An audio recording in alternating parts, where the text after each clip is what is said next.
이 대표는요, 좀 생각이 다른 것 같습니다. 중앙일보와의 인터뷰 내용이 공개가 됐는데요. 윤핵관과 타협은 없다, 이렇게 딱 잘라 말을 했습니다. 이 표현이 되게 눈에 띄었습니다, 저는. 칼 빼들고 달려오는 사람이랑 무슨 타협을 할 수 있느냐.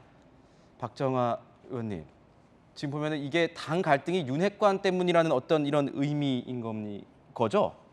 중앙일보 인터뷰 내용 안에 보면 이준석 대표는 그런 얘기를 합니다. 도와달라고 하지 않는다.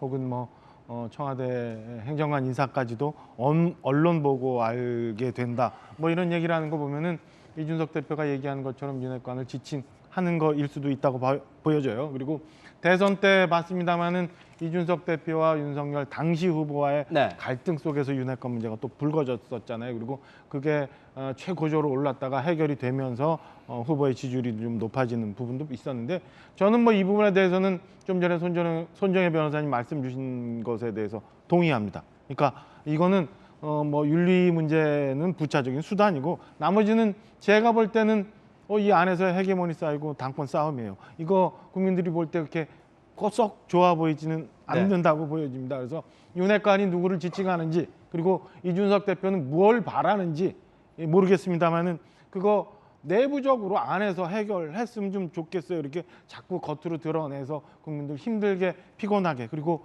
여태 지지했던 당원들 또 이렇게 떠나가게 하지 말고 제발 좀 중심을 잡아줬으면 하는 바람을 이제 막 갓 들어간 의원으로서 한번 말씀 좀 부탁을 좀 드립니다. 네. 이제 이틀 앞으로 다가온 이 윤리위 심의에 굉장히 눈길이 쏠리고 있습니다. 하지만 이번에도 결론을 내기가 쉽지 않을 것 같다, 이런 얘기가 벌써부터 나오고 있습니다. 김용태 최고위원의 얘기를 좀 들어보겠습니다.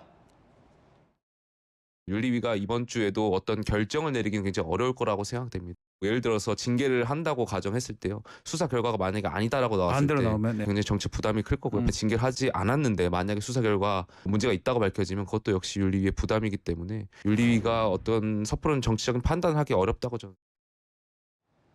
그러니까 이런 내용입니다. 윤리위에서도 이 수사 결과가 어떻게 나올지 눈치를 볼 수밖에 없다. 그래서 함부로 결정 내리지 못할 것이다. 이렇게 지금 김용태 위원은 얘기를 하고 있는데, 김광삼 변호사님 수사 수사도 직접 해보셨고 어떻게 보십니까? 이 윤리위가 정말 중간에 결정 내리기 힘들까요?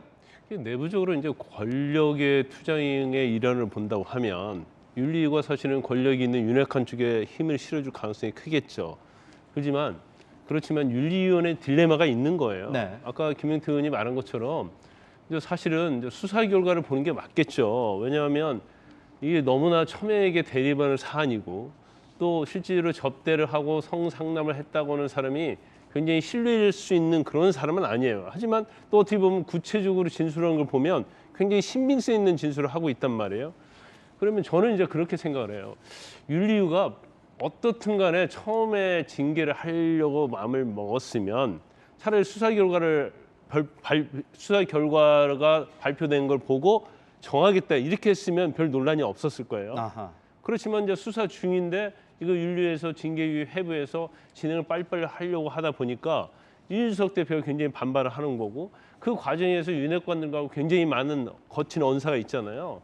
간장한 사발 얘기도 나오고, 이제 그러다 보니까 돌아오지 못할 날을 지났다. 아까 타협이라는 얘기를 했는데, 타협 자체는 사실은 윤리 징계 시작되기 전에 사실은 어떠한 내용의 대타협이 있어야 한다고 보는데, 지금은 그것은 어렵다고 보고, 또 국민의힘 입장에서 보면 징계 사안 자체가요, 일반적인 품위 손상 그런 징계 사안이 아니고 성상납과 관련된 내용이단 말이에요.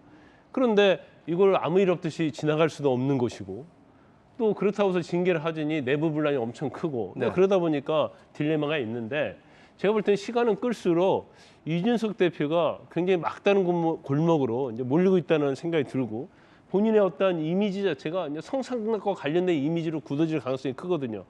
굉장히 본인 입장에서는 어려울 거예요. 그래서 저는 개인적으로 볼 때 윤리위에서 딱 결정을 시간 끌면 안 돼요. 수사 결과 발표를 보겠다고 하든지, 아니면 빨리 진행을 해서 기존에 나온 자료를 가지고 징계 여부를 결정을 해야 하는데, 이렇게 미적거리면서 시간을 끄는 것 자체는 이준석 대표에게도 굉장히 좋지 않지만 국민의힘 또는 현 정부에도 굉장히 부담이 간다 이렇게 봅니다. 윤리위가 결론을 내리지 않고 미적지근하는 이 모습은 윤리위뿐만 아니라 당에도 좀 무리가 될 수 있다 이렇게 말씀을 주셨습니다.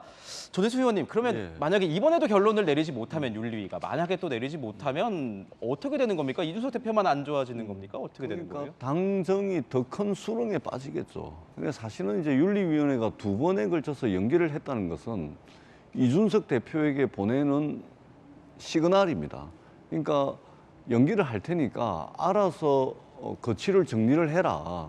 스스로 거취를 정리했으면 좋겠다라는 시그널이라고 저는 생각을 하는데, 그런데 이준석 대표의 등장부터 지금까지 저희들이 익히 이준석 대표가 하는 정치를 지켜봐왔지 않습니까? 이준석 대표는 뒤로 양보하거나 물러서거나 또는 타협하는 스타일이 아니고 계속 달리는 스타일이잖아요.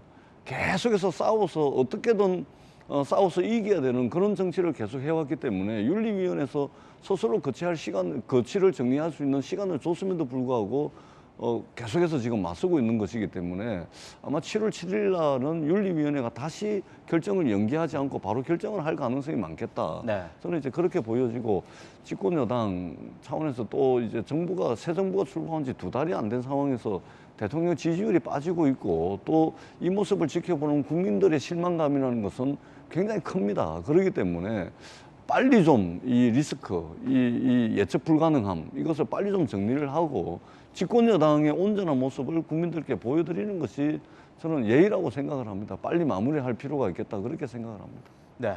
뭐 경찰 수사 결과가 빨리 나오면 지금 제일 좋을 것 같은데 이 현재 수사 상황이 굉장히 궁금합니다. 지금 경찰이 보면 김성진 대표 추가 조사를 오늘 하겠다. 뭐 지난 30일이어서 한 차례 더 조사를 하겠다 이렇게 얘기를 하고 있는 건데, 손정혜 변호사님 지금 보시기에, 법조인으로 보시기에 이 정도면은 뭐 경찰이 어떤 혐의에 대해서 뭐 입증할 자신이 있기 때문에 계속 보르는 겁니까? 어떻게 저희가 해석을 해야 됩니까? 저는 수사 의지가 강하다고 보이진 않습니다. 왜냐하면 어디서도 뭐 다수의 압수수색을 진행했다고 한다던가, 지금 김성진 대표가 이야기하는 참고인, 뭐 직원 장모 씨, 무슨 국회의원 출신 하버드 동문, 이분들들 소환 조사 일정 받았다라는 보도 못 봤거든요.